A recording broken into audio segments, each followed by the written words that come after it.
স্বপ্ন দেখার সাহস অনেকেই রাখে, কিন্তু সেই স্বপ্নকে বাস্তবে রূপ দেওয়ার সাহসী মানুষ কজন হয়? জীবন সহজ নয়, বিশেষ করে তখন যখন তোমার পাশে কেউ নেই, যখন তোমার উপর কেউ আস্থা রাখে না। কিন্তু যদি তুমি নিজেকে বিশ্বাস করতে পারো, নিজের উপর আস্থা রাখতে পারো, তাহলে সেই বিশ্বাসই একদিন তোমার সবচেয়ে বড় শক্তি হয়ে দাঁড়াবে। আজ আমরা শুনব এক সাহসী মেয়ের গল্প, যে সমাজের সীমাবদ্ধতা পেরিয়ে নিজের আত্মবিশ্বাসে পাথেয় করে নিজেই নিজের পথ তৈরি করেছে।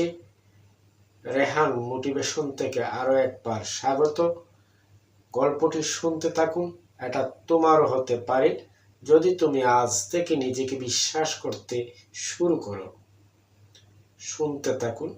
সন্ধ্যার শেষ রোদ আর মেয়েটির শুরু। গ্রামের শেষ মাথায় একটা ছোট্ট ঘরে থাকতো মেয়েটি। নাম তার বুশরা। হ্যাঁ, সবার মতো সাধারণ ছিল না সে। চোখে ছিল একরাশ স্বপ্ন, কিন্তু চারপাশে ছিল অভাব, কটূক্তি আর হাজারো প্রতিবন্ধকতা। স্কুল শেষে বিকেলে অন্যরা খেলতো আর বুশরা হাঁটতো পুকুর পাড় ধরে একা একা। হাতে থাকতো পুরনো একটা ডায়েরি, তাতে সে লিখত তার স্বপ্ন, তার ভয়, তার সাহস। একদিন এক আত্মীয় তাকে বলেছিল, তুই মেয়ে হয়ে কি বা করতে পারবি? কিছুই করতে পারবি না। সে উত্তর দিয়েছিল হাসি মুখে, নিজেকে বিশ্বাস করি, এটা আমার প্রথম জয়, বাকিটা সময় দেখাবে। বুশরা ইন্টারনেট ঘেঁটে ইউটিউব থেকে শিখে ডিজাইনিং, কম্পিউটার ট্রিক্স, সময় ব্যবস্থাপনা।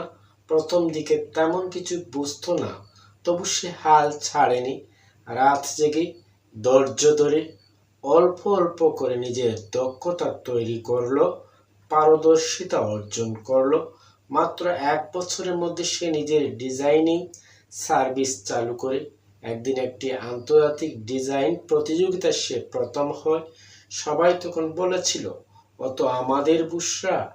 আমরা জানতাম সে পারবে, সে আমাদের জন্য অহংকার তুল্য কিছু হবেই।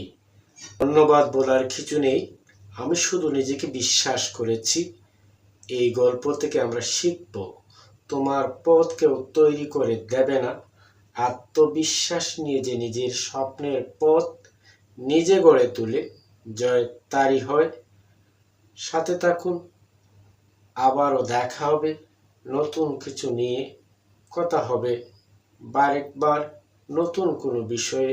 সে পর্যন্ত ভালো থাকুন, সুস্থ থাকুন। শুভকামনা। চোখ রাখুন রেহান মোটিভেশনে।